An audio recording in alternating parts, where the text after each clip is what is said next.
feeling like a shark in a shrimp tank. Big fish, small pond in the shrimp tank. When it's sink or swim, only option is to win. In the murky water, not a thought of giving in. Welcome to the shrimp tank. Want to put it all together, this big thanks. Doing big things. We ain't in the same league. Running a campaign, Roadie 2016. Like a phone that died, putting me in charge. I'm a general from the front, I'ma lead the charge. Like a federal, fell on my lap, never. Going hard as ever. Good afternoon, everyone. Welcome to another episode here on the Shrimp Tank, powered by Celsius Beverage. This is where street smarts and book smarts collide. We partner with the Florida Atlantic University, their Adams Center for Entrepreneurship, find the do's and don'ts of running a business, of course. Catch over 350 episodes up on our website, shrimptankpodcast.com, and we are the only podcast in the world that I am aware of that has an entire class of Florida Atlantic University students sitting in and asking questions live during the show. Thankful that my co-host Kevin Cox somehow allowed this to take place. So Kevin, what is up? There's some big things planned for the university in the coming months, and usually share that at the end, but I think today we want to share it in the beginning because we're wrapping up the season. Yeah. So the exciting news from just released today is the Princeton Review just announced the top schools for entrepreneurship studies in 2026. So this is a ranking list of entrepreneurship at various universities from across the United States and around the world. And our undergraduate entrepreneurship program has been named number 19, the highest that it's ever been ranked. So it's the number 19th ranked program, number 3 ranked program in all of the South. And then our graduate program was ranked number 40. So both top 50 programs. And like I said, the highest we've ever been listed on there. But that's because we keep growing, we keep improving, more startups, more students, more internships, more high growth companies. It's a great time to be in entrepreneurship at Florida Atlantic University. Kudos to you, Kevin. You've done a lot for the university, and I could just see this vision happening with Florida FAU Tech Runway, with what's about to happen, what you shared with me, of course, all these startups happening, and of course what's happening in New York right now, right? So I think there's going to be a nice advantage to all of us. You know, I'm happy I partnered with you 6 years ago before we knew any of this was going to take place. Yeah, that means more of you are going to be down here probably, unfortunately, but that's all right. Everybody's welcome. Well, Jesse has a background to New York as well. So Jesse, why don't we start things off by giving the students your elevator pitch, right? So often people come in studio and they share their story and it's 10 minutes long, but we want the students to really understand what it means to give an elevator pitch. When you meet someone quickly, you got 60 seconds and they really have to understand who you are and what you do. So go for it. Very cool. Well, I'm an athlete. You know, I had the fortune to play at the University of Buffalo, win a championship. And what I'd like to say is I've won at every single level I've been a part of. And when I got a part of my father's business, I looked at it in a different way. I looked at it as an entrepreneur and said, what can I do? What kind of vertical pitches can I bring to this business? And it's been really successful, you know, growing it from $1 million to 80 million in a 10-year period has been incredible. Obviously, you know, there's a lot of hard work in there, but what I would like to say is that, you know, the beauty's in the hard work, and that's all I can really recommend to you guys. $1 million to $80 million in 10 years. Isn't that crazy, Kevin? Yeah, that's wild. So that is a huge business today. Tell us a little bit more about RAC and everything you do. Yeah, absolutely. So, you know, I was fortunate enough to come to school here for 2 years. I got to be a graduate assistant on the Florida Atlantic football team. Again, you know, I attended University of Buffalo, which again kind of helped bring me down here because I wanted to coach football. So when I got down here, things didn't work out in the football world, and I saw an opportunity with my dad.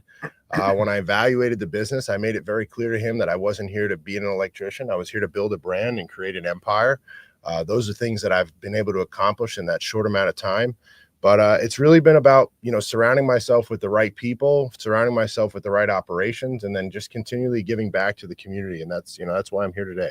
So were you in one of our academic programs at the same time as a graduate assistant? Yeah, or just I was working with the team. What program was it? I was in higher education, and I didn't finish, unfortunately, because I ended up leaving for a family emergency. That's part of the reason why I went to work for my dad. He had gotten sick for a little bit.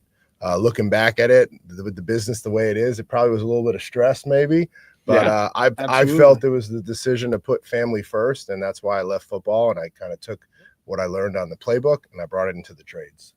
Nice. Yeah. It's a great story. Okay, we're going to get into more detail a little later about your background as an entrepreneur, your journey, and also the business. But for now, this is the Shrimp Tank. And each and every week, we have students come up and we run a game show. So today we're going to have the instructor of the course actually run the show because we have something really in store for the finale next week.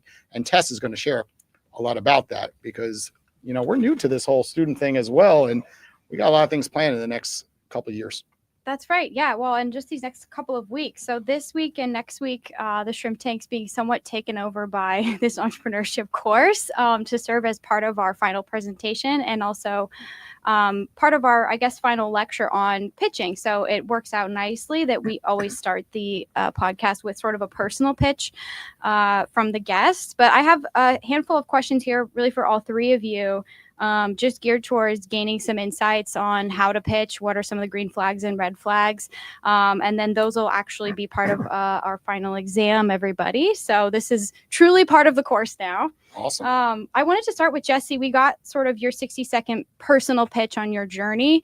I'm wondering if we can hear something a little more technical. You talked about expanding into new verticals. What would a 60-second pitch from you to like a contractor look like when you're considering expanding into a new part of the industry or working with a new set of clients? Yeah, absolutely. Well, number one, I think it really starts with who you surround yourself with, right? So most contractors, they want to keep everything to the chest, and they want to control every single piece of it. And what I would say is if you put the right people around you and you give them their tasks, their responsibilities, you'll start to see them grow and you'll start to see your business grow. I knew nothing about air conditioning a year ago. Well, a year ago, I bought a business in Orlando, and now I know a lot about air conditioning, right? And we took a $100,000 business and grew it into $1.5 million business. So I would say you have to have confidence in yourself. You talk about an elevator pitch to somebody. A big quote I always use is you miss 100% of the shots you don't take, right? So if you're going to stand there and be timid and not go take that opportunity, what's the worst thing that can happen? They say no, then you go to the next person, So if that kind of answers the question. Yeah, it does. And then I would have a follow-up, which are a little bit more of the technical side. What are the key points that you really want to hammer home that your business can provide when you're talking to potential new partners? Well, one of the things is we use a really strong CRM, which means the entire business is on one page, right? One company, one CRM. Allows us the ability to kind of move a little bit faster. We think technology is a big advantage that RAC has. And ultimately, one of the things we really focus on is the customer experience, right? Bringing quality work into somebody's home or into a commercial property while also giving them fair pricing. Awesome. You want to share what you guys are using? Are you using Salesforce? We are currently using Service Titan, which is probably the most powerful of CRMs that are out there right now. A lot of companies use it. But from what I've heard directly working with Service Titan, most people don't use it enough. We use it at an 80 or 90% capacity, including inventory, everything from the beginning, from the lead generation all the way through the sale, through the project management, through the project analysis, inventory, truck tracking. I mean, if you really buy into the program, just like anything, you can have a zillion different things. But if you don't invest into it, you're not going to see those returns. And we've really invested. Yeah, and some of that software could be expensive. Sometimes I see founders, they'll opt in and think that the software is going to work like magic, and you have to integrate it, you have to use it, you have to leverage it, or it's kind of just waste of money. 100%. So I looked at it in a holistic way, and I said, all right, well, I'm not a techie. I'm the idea guy. I wanted to find the best operations person that I could find that understood the trades. So what I did was I evaluated a few people and I ended up hiring somebody. And before we launched the software, we had it for a year. We didn't launch it. We had it. We worked out every single kink. Smart. Because, you go launch it with 100 technicians. Well, it's 100 chaos and a lot of headaches, So it's been really beneficial. Smart. Yeah. Awesome. Thank you. And then for all three of you, I know you've all heard hundreds or maybe even thousands of pitches. Maybe Jesse, it's for, potential acquisition. Kevin and Jason, lots of pitches as part of competitions and that kind of thing. What would be the 2 to 3 signals that instantly tell you, this venture is ready and these entrepreneurs are on top of it? Go, Kevin. I'll let you kick this off. You got a lot of interested. Yeah, I've heard infinite pitches, right? So I think the biggest thing is that you validated the different components of the business model. And that might sound a little bit technical, like, what is he talking about, validated components of the business model? like you made sure this thing's actually going to work as a business. It's not a hobby. It's not an idea. It's not an invention. It's not an innovation. It's an actual business. And the components of that business fit together. And again, they've been validated. Now, how can you show validation? If you're a student and you're just getting started, you may not be able to get all the way to product market fit where you're selling a product to customers, right? That's a long way to go. But you've got to establish some sort of evidence that people want or are going to want what you're building, right? And maybe that's signing up for your mailing list, going to your landing page. Maybe it is making a purchase, or maybe it is users on a platform. But whatever it is, you need buy-in from the customers. You need signals towards that product market fit. Because I'll tell you, I've had businesses and technologies that I don't understand. I can't wrap my head around it. Kevin, we've had people on the shrimp tank and they've left and we haven't understood. Yeah. Come on. We were like, what? Did you get it? I thought the whole time you understood and I was just going over my head, but then we walked out not realizing what was going on. Yeah. And if any students want to guess who we're talking about, let's do that after the show because you were in here. With that in mind, though, I've heard things that I didn't fully understand the underlying technology, but they had enough demand from customers, enough evidence of product market fit where I don't even care. So you can really have a great pitch as long as you can prove that the customers want your product. I may not want your product. I may think your product is silly. We did a game show a few weeks ago where it was real or fake. Some of those real businesses seem like nonsense, but their customers probably love them. And that's really all that matters at the end of the day. And remember, Rent a Granny is still available, right? That was a fake company. I thought that one was real, of course. She's going to be at your house on Friday. It's not a bad idea. For sure. Everyone needs a granny every now and then. On my end, I'm a financial advisor. I run this podcast show and others in my local studio. And then the Owl app, which brings a lot of solo entrepreneurs into it. So I don't see it as much as Kevin, where like I'm at competitions. I've been a judge before. But what I always tend to say is the data never lies and numbers never lie, right? So people come in and tell me their ideas, but I'm like, how many clients you have? And they're like, 0. So they go on and talk and talk and talk. But a lot of times they have a 9 to 5 and it's just an idea, right? The people who are completely serious and passionate about it, it's more than an idea. Like they have a website, their email doesn't say at Gmail, right? So the first thing I'm like, do you spend the $5 extra to make it at your company? And so often people don't. Do you have an Instagram handle? Do you have a LinkedIn account? And it says company on it. Are you putting that company on your LinkedIn account? Right. So you're telling me that you are so passionate about this, but your ego's in the way. You're not even ready to put it on your LinkedIn profile. So I always look at the data. Like, did you really take the time to put hours and hours into your business like Jesse has, like I have, right? And then really start, to gain momentum and clients and revenues. Because often people just talk about ideas and what it could be. And I usually say that's the red flag. When everyone says, I'm like, how long have you had this idea? And it's like 7 years, 10 years, 20 years. You know how many people told me they were going to build Owl? I mean, every single week, like, oh, I had that idea. I was going to do that. I was like, you were more than welcome to do that, but you didn't, have the huevos to do it. Right. So that's my point of view, is just look at the real data. Yeah. I mean, for me, mergers and acquisitions has been my kind of, investing into different entrepreneurship type deals.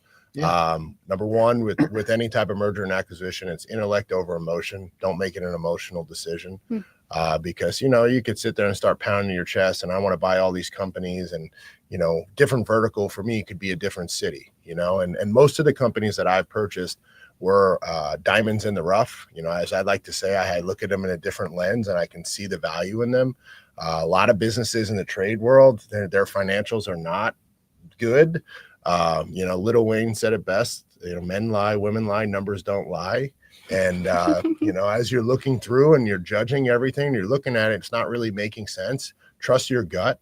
But ultimately for me, it's not so much a people decision. It's got to be something that it's a good vertical that fits in with RAC, because at the end of the day, we have a really strong culture.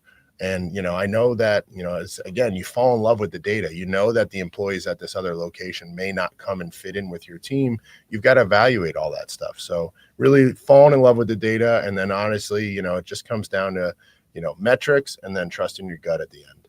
Okay. Awesome. Thank you guys. Do we have a 50 Cent quote to go with it? I know that's your favorite part. He's got a lot of money quotes too. No, Right. 50 cent more is like get rich or die trying. There we go. That's where I was going. You know, I would say that's my life minus all the chaos. Let the haters Awesome. hate or something. One of those. I don't even know which artist that was. Thank you guys. I kind of want to follow this up. So Kevin sort of mentioned like we're in our course, we go through the process of putting together a business model for a, fake venture that obviously these guys are all still in school and don't have the time to actually, drop out and get the thing started. So if a venture team has zero traction and really is starting from ground zero and it kind of is just an idea, what would be the kind of proof points that you want to see? Want to take it? Yeah, customer feedback. Yeah. Right. Direct customer feedback. There is no replacement for it. You got to get it in front of your customers. I've got students out on the breezeway last week providing a golf experience, and they've had 164 of their FAU classmates participate in their program. I'll call it loosely. It's kind of like a circus game of sorts, but people love it. I don't know why. It's not a good deal for the students who participate. They it usually costs them some money, and that's how that team makes some money, right? And next week we're gonna have the Revive Fashion Bazaar on the 18th. That'll also be on the breezeway. Another group of students like set up, get in front of customers, and get that feedback by any means possible, and feedback from your customers, right? So a lot of times people listen to the word feedback and they're like, okay, great. I don't mean your brother, your friend, your mom. Like, who's the customer, right? And whoever the customer profile is, that's who you need to get in front of. A lot of people come in my office, right? And they say, hey, Dr. Cox got this idea. What about this? Well, if it's not designed for, some middle-aged college professor who teaches entrepreneurship, I don't know. I have no idea. I'm kind of an expert at this process, but not on your product or your service. So who's the customer? It doesn't matter if the customer's senior citizens. Go to the Lifelong Learning Center when they're leaving one of those educational seminars, right? Is it children? Is it high schoolers? Is it college students? A lot of college students make things for other college students. That's the easiest. But you can't ask college students about your product if your product is designed for another demographic, right? Let's say you designed a box that you're going to ship to relatively young moms. Okay, well, then that's who you got to talk to. That's who you got to get buy-in from and feedback from. Absolutely. Thank you so much. I just have a couple more questions. One more kind of for everyone. We've touched on it already a little bit, but the tone of a pitch.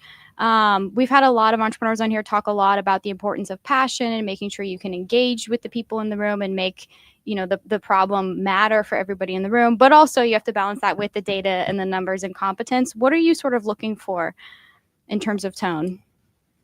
I mean, in general, you're always pitching yourself. Everyone talks about pitching like just when you're in front of an audience and judges, but that's not the case, right? When you're at the bar and the event's over, you're talking to the person, and that tone really matters. What I'm actually the best at is that, right? After events, I get actually pretty nervous up on this podcast quite often. And then sometimes I'm just in the wrong zone. I didn't have a coffee that morning, or I drink a Celsius and I'm just like super hyper, right? Like anything could throw you off. I'm married, I have 2 kids. Like you just never know where like one second you're good and the next second you're in your own head and you're putting out fires all the time as an entrepreneur. But I think you're always pitching yourself. And I think people get that wrong often. They think, oh, you're only got to be ready in that one moment. But tone is everything. The tone on your Zoom meetings, the tone to your employees, the tone, and employees is a very big part. I know Jesse's going to add to this, is like when they walk in the door, are you in a bad mood? Because then you're going to put them in a bad mood. Or, our producer Stephanie gets annoyed with me. I'm always like, hey, Stephanie, good morning. And then she's like, oh, again, he's like the energetic bunny over here that doesn't ever, stop, of course. But that is super important, your tone and your character and always being there for others, right? I think a lot of our past guests of the Shrimp Tank know me as that individual, the person that they could lean on for a connection, right? If they need a hookup, let's say they need an AC, I could be like, hey, reach out to Jesse, who's just on the Shrimp Tank. They know that my word is very valuable and they're not looking always at the follower count. And to piggyback what Kevin was talking about a moment ago, if you're a student out there looking to grow a business, I think everyone tries to raise capital too early, tries to do too much too quickly. And I just think it is the best time in the world if you're a student. You have so much time in your day. When you think you don't have time, you have more time than you recognize. There's so much when time. you have kids and a family and you're married, it's like you never have time. And you put that stuff first. But right now you have the chance, like that brand that came on a few weeks ago, WAP, where you can start a website for free. You can start an Instagram account for free, an email address for free. And you can just start a business and see if it gets traction. Yeah. And if it gets traction, just tell your customers, hey, we're really backed up right now. We're 3 months backed out. It could be a tree service. It could be a lawn service. It doesn't matter. The traction supports it. You've got clients to sign up. And what better time can you do this all for free, right? Back in the day, you had to do what Jesse was doing and like buy trucks, brick and mortar location, get employees. It's like, it's so hard today. Yeah. So I will say is just go in now and don't overthink it. Yeah, I had a student last year in the spring started a holiday lighting company. Great And idea. this year I've seen his company signs all over, right? Mhm. Like that business must be growing and successful. And he made a lot of money last spring. Like he just, had the wherewithal to jump in and do it. Jesse? I mean, look, opportunity is going to present itself if you work hard for it, right? I know that sounds very cliche, but you're right. The time, you have to make time. You can't, if you're a student, you have a great idea, you got to make time to do both. If you have your job, it doesn't matter. Things do change when you have kids, but even with them, you just have to continually make time and make sacrifices if you believe that much in that product. And if, look, we're all human. If you don't have butterflies in your stomach when you're pitching somebody, then you need to go slap yourself, because that's if you don't feel that passionate about it, and then just get it out. And it may come out, it may sound ridiculous, but you know what? Somebody will feel that passion and be like, you know what? I understand you're nervous. Take a deep breath. What were you trying to say?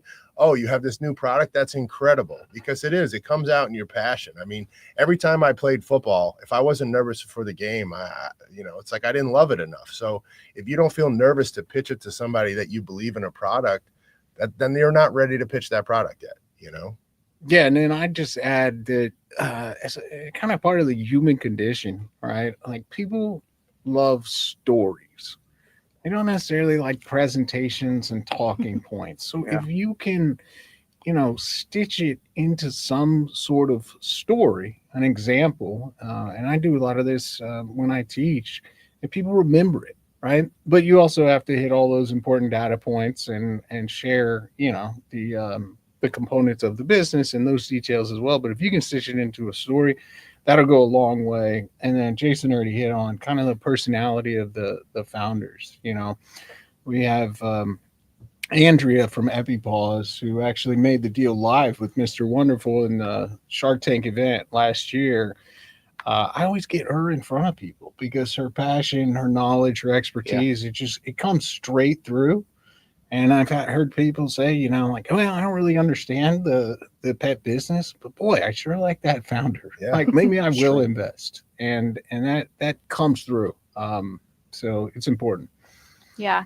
I really appreciate that feedback and the emphasis on a major part of your pitch is your longer term reputation, that there is no, like you said, there's no getting out there and being really impressive for 60 seconds and then going home, that it is part of this longer process.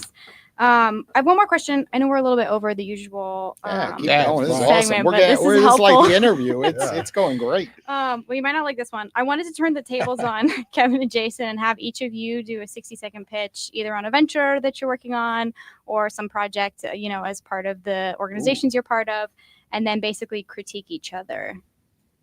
Okay. Well, that's Oh, wow. harder than He's I a- thought. Well, speaking of stories, Yeah, what are you doing, I'll Kevin? tell What are you. you up to? What are you up to? Yeah, I'll tell you a little story about one of the founders I'm working with, and I think it makes for a pretty good pitch, right? So, Daniel Guido started Fire Codes AI. It's a really kind of a niche thing, and his customers are fire code engineers, right? Specific cool. as that. If you're a fire code engineer, you got to get all these code books, right? And there's state level, there's federal level, there's county level, there's city level. Like, it's super annoying, right? And you got to find the right code to do the engineering. And he was thinking, couldn't they use AI for that? Like a general model, like a chat GPT? No, and this is the technical part that I can't understand, so I'm not going to bother with it, but it doesn't chunk the data correctly. So what he did is he took all the code books and built his own model. And now a fire code engineer, instead of finding the book for the specific county and the specific ordinance, they can just type it into their phones on Fire Codes AI. And unlike general models that'll be like, yeah, I think that's right, go with it. Hopefully there's no fires. His app will pull out the exact citation and say, boom, here's your answer. Here's your code. Right. So I think it's a really compelling story. And so do some other people. So he won our business pitch competition. This is the other point I wanted to bring up is these pitch competitions represent a real opportunity for you as students to win real money and fund your venture. That's always one of the challenges for students, right? So Daniel won our internal competition last year. It's fantastic. But we send him to the state competition called the Governor's Cup. And guess what? Fire Codes AI wins first place there. So then we send him to the Florida Venture Forum statewide collegiate competition. And after winning the Governor's Cup and $5,000, he wins that and another $10,000 to fund his venture. And now he's hitting the competitions he missed last year because he wasn't really tied into the entrepreneurship ecosystem here at Florida Atlantic. Now we've got him going. He was at USF last week, or he's going there this week. I can't keep track. He has just been named one of the top 50 nationally in the Baylor competition. He'll also be applying to TCU's Ventures and Values. So really kind of the sky's the limit. And then the other part that's the most important part to his pitch, as soon as this app was available, he had fire code engineers. He went straight to LinkedIn and said, I have this. You want to use it? And they did. Dozens of them did. And then not only that, some of them converted to paid accounts, and some of them converted to enterprise paid accounts. So not easy to do on the fly, but I think I did pretty good, Jason. I don't know. You did well, but you made the cardinal mistake, Kevin. You took too long for your pitch. And what happens is if you're in a real pitch competition, they'd be like, sorry, you went over, and they'd cut you off at like 2-3 minutes, right, Jesse? Yeah, you did great. It was a great pitch. I mean, great product. Definitely needed. Fire alarm, fire codes. They're everywhere you go, and it's super important for safety. Kid made a great idea. I mean, wish I had more ideas like that when I was in college. That's for sure. And then the only thing I will say is, like, did you end up getting a board seat, the like equity? Like, these are opportunities for you. I'm just you allowed to do that? No, I'm That's just where advisor and helper and supporter. Okay. And gotta ask. Yeah. And I'll add, for students who are encouraged to participate in these national and statewide things, we'll fund them. If you end up a finalist in one of these competitions, we will fund you to get there and take that trip and make that pitch. So it's a real opportunity for you. And we have the resources here at Florida Atlantic to do that for pretty obvious reasons. I like you to go out and win so then it can drive those rankings that I talked about at the beginning of the show, right? Okay, here's my pitch. Ready? Every single student, take your iPhone out right now and hit the record button. We're going to give them 30 seconds. We've never done this. Tess, you put me on the spot. Okay. The Shrimp Tank is the first podcast in the world that has 30 to 40 students that sit in live during each and every episode with the best and brightest entrepreneurs in and around South Florida. And what we are looking for right now for the first time ever is a sponsor. That sponsor will get the opportunity to put their name across every chair that all these students sit in. Additionally, get the opportunity to interact with students on certain episodes, come in and talk about internship opportunities, career opportunities, and of course, get access to some of the most amazing guests that we interview. So if you're out there looking to partner with the Shrimp Tank, with Florida Atlantic University, give Kevin Cox an email or myself, and we'll happily consider you as our next sponsor as we kick off season 3 on the Shrimp Tank on January 14th, 2026. How's my pitch? That was a solid pitch.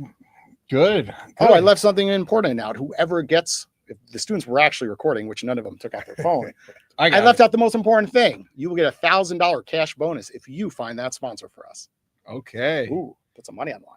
Well, how good was it, Jesse? Is Rack going to be the sponsor? Potentially. I mean, you know what? I mean, we put our logo up on the scoreboard in the football arena, and we're partaking in all the athletics here. There's potential. We can definitely discuss that after the fact. Nice. I want Rack to be a lot more involved with Florida Atlantic. I think there's Awesome. a lot of opportunity There is. for us as we're growing in this ever changing energy cycle that we're dealing with. I firmly believe that we are in an energy revolution right now, and that Rack is at the forefront of it because there will be an energy crisis in the future. Okay, Jesse, you have to say who won the pitch. Was it Kevin? Was it me? Tess said there has to be one winner. You can't choose both of us. I'm probably going to use. Oh, it's not about the company. It's about the pitch sometimes, Kevin. He only lost because he went on. He started giving a backstory of the too whole much story. detail. Yeah, it was a lot of detail. It's a good story. It was a good story. Look, the devil's in the details, and as you talk more and more, I mean, the product got better as people start to want to be involved. I mean, I deal with it every single day with trying to make sure that we have the best practices, and it's something that's very much lost in the trades. So when you hear about that, fire alarm, fire zoning, everything like that, the codes, it's so important to stay ahead of that. Most companies don't have the capacity to understand it, which is why we continue to excel. Yeah. All right. So let's talk a little bit more about Rack. You want to break down the business for us as it stands today? You mentioned 80 million annual revenue. How does that break down in terms of the different products, services, ballpark? We don't need to get into the nitty gritty. Let me give you a little backstory. So, when I started with my dad, he was majorly in new construction. And what maybe you guys don't know what new construction is, building buildings. We built banks. We did all the electrical in the banks. And when I got on there, I kind of evaluated the business and said, okay, well, how do we make this business recession proof, right? The R word. And, for me, recessions are tough, but there's a lot of opportunities that present themselves. And, so what I did was I said, look, we got to get into service, right? Service is a lot more profitable, a lot more relationships, less single point failures, right? So, shortly what I did was I massaged his relationships that he had, and I took his strong foundation, his reputation, and I just started to continually grow. I would add a truck here, I'd add a truck there, and add a technician here. Quite frankly, I feel that I just outworked everybody, and I out-networked everybody. Because you know what? If you're gonna, like you said, if you're gonna believe in your product, you got to put all the chips on the table, and I did. And then we began to get focused on, okay, what are these companies doing that have residual or preventative maintenance agreements differently than what Rack is doing? So I started to get into the generator business.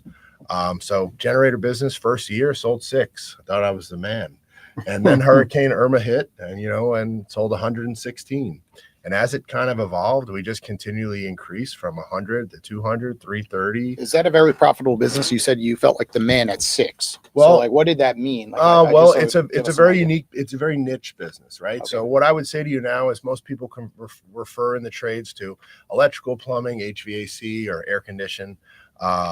And generators kind of is tied in and stuck in between all of them. And what I would say now is that generators is standing by itself.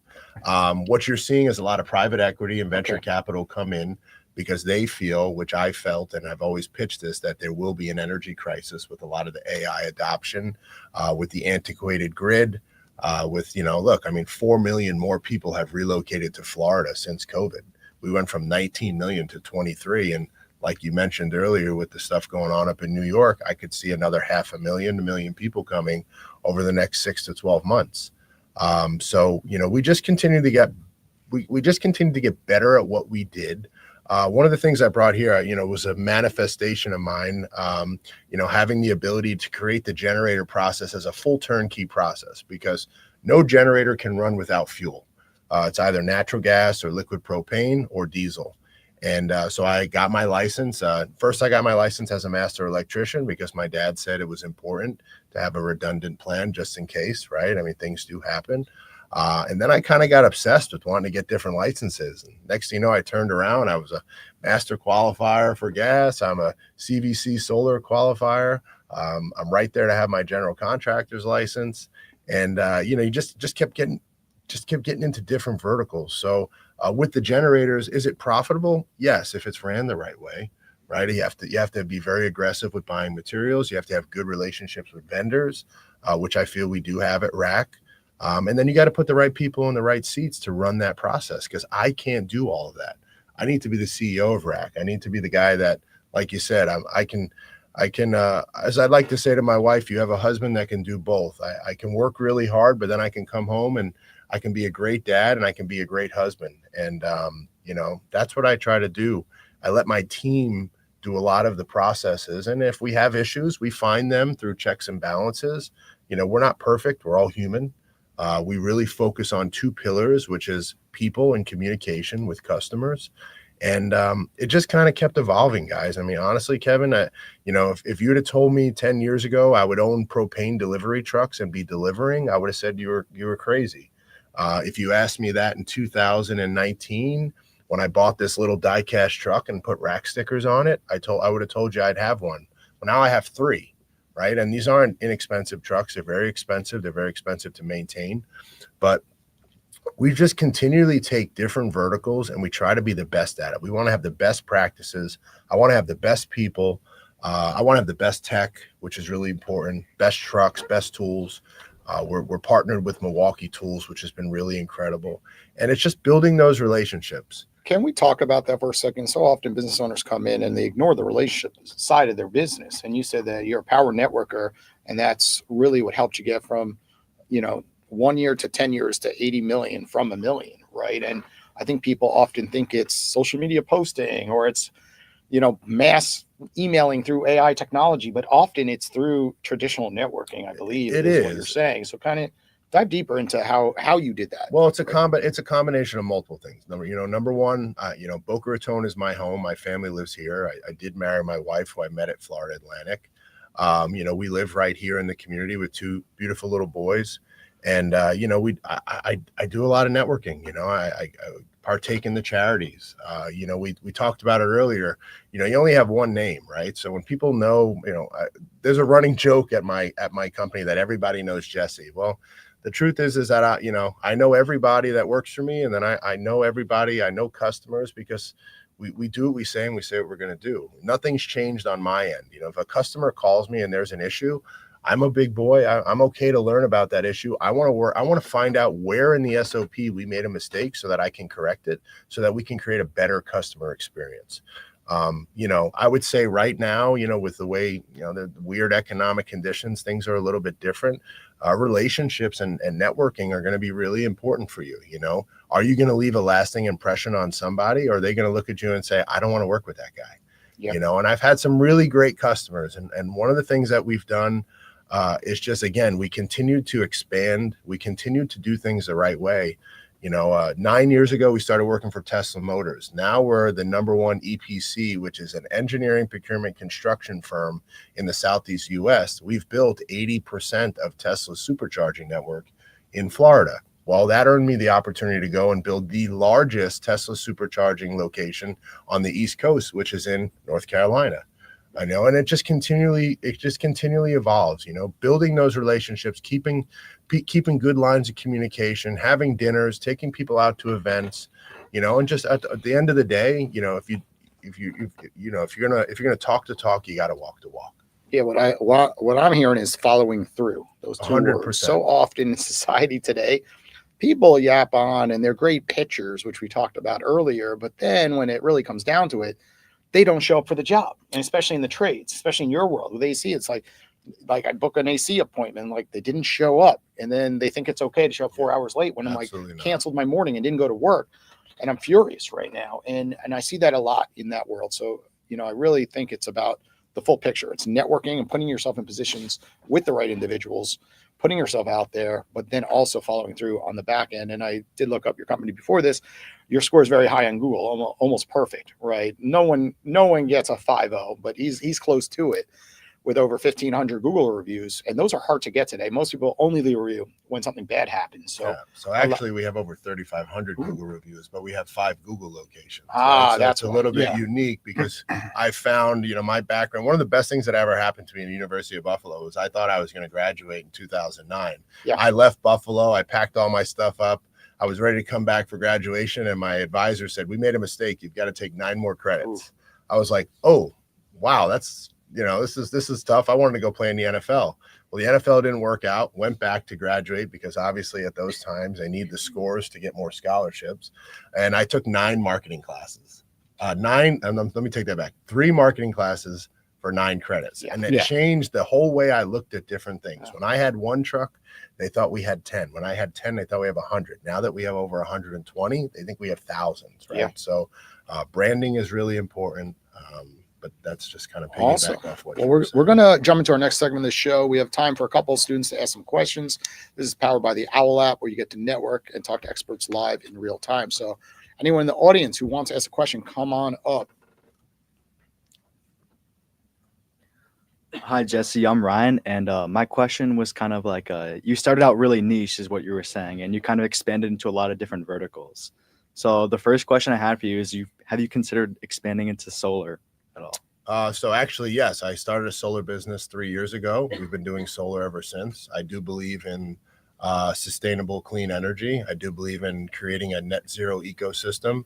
I think a lot of commercial companies are not taking advantage of the new bill, the big beautiful bill, which is 100% of a tax write-off. I'm trying to work right now with multiple locations, because taking advantage of the natural energy that is created by the sun here in the state of Florida would be super beneficial. But I see a lot of value in solar, see a lot of value in batteries. As I'd like to say, energy is different varieties. Not every house can have a generator. Not every house can have solar. You may be shaded from trees, but you can have batteries. So you can add so many different dynamic things from that industry to your home. Definitely, yeah. And another question that I had for you is, because you're pretty well established in the trade industry, and more often nowadays, there are some people that are apprehensive to go to get a higher education degree, right? Specifically college, because they consider, I can go to trade school, right? And specifically with electricians, for example, would you say that you hire more electricians like with an electrical engineering degree, or independent of that? And like, what do you think your success could be from? So we're really unique, right? So when it comes to apprentice electricians, I prefer to hire people with a good attitude. Do they check the boxes? Can they show up on time? Do they clean cut? Are they hard workers, right? I mean, you could be working at McDonald's, but are you just absolutely knocking it out of the park, or are you being lazy? On the technical side, a lot of people talk like they know electric. We will give a top tier electrician a test, and it's amazing how many guys don't know code, don't know many little things, and because they're just not masters of their craft. So I would say it varies by the position. We're seeing a lot of kids get involved with the trades now. We're seeing a lot of the adoption of AI is going to create a big gap between office workers and positionless jobs with AI, right? I mean, you're going to have the computer take over call centers. You're going to have computers taking over dispatching. So you're going to see a big surplus of people that want to get involved with the trades. I would say this: the cool thing is, once you work with your hands and you learn to work with your hands, you can work anywhere in the world. And so it's an attitude thing, and then it's also a technical side where, are you grasping? Are you making the same mistake twice? Are you learning? Are you pushing? Are you being a true apprentice and listening to, a journeyman electrician? Yeah, thank you. And then one last question. So I know you said you've been involved in a lot of M&A, specifically in kind of the trade industry. Yeah. So if you guys could speak to this for a couple moments, do you think, what's the word? Do you think like trades are kind of the final frontier of private equity? I don't think private equity will ever slow down, man. Those guys have a different motor, Sharks. and they are true sharks. I mean, they are really, they are swimming around the trades. If I told you my phone rang once a day, I'd be lying. It rings 4 or 5 times a day. As I'd like to say, I'm the private equity killer. I'm independent. I've raised all my own. I've made all my own money. I've done it on my own. In every different vertical that we have, we are going against billion-dollar companies, and we're dominating them. So, to me, I understand the trades, which makes my story so unique. I understand it because when I first started, I dug holes for $12 an hour. I've been through every single process of it. So, for me, I think with mergers and acquisitions, number one, it's my favorite part of the business because it's a real challenge. It actually has like reignited a different passion for me within there. I like to help what they call the silver tsunami, which is, the 65 plus year olds. I like to help transition them away. Oh yeah, we've talked about that on the show as Yeah. it relates to an entrepreneurship through acquisition program we're building out here for Yeah. other people who may want to buy their own. Yeah. So I kind of help transition all of it. I don't, again, I love the devils in the details. I like when people say it can't be done. I don't think private equity is going to go anywhere. I think they're going to be around for a long time. I think a lot of things are going to go less government, more private, because private's a lot more efficient. But when it comes to mergers and acquisitions, I think you're going to continually see them everywhere because that's where the money is, Thank you. You're welcome, man. Thank you. Okay, unfortunately, this class has to get out of the studio in the next couple of minutes because their class is coming to an end. So, Jesse, final thoughts. If you're going to leave one piece of advice to these students sitting here, what would it be? Follow your passion. I mean, education is super important. Take it serious, but there's other opportunities that are out there. I would say to you that, while you're getting your education, if there's something else that you want to pursue, get after it. Whether it's, for me, every day I go to the gym, that's my anchor. Every day I ground myself. And then I know that I'm rolling my sleeves up. I'm going to hard work. I'm making a difference.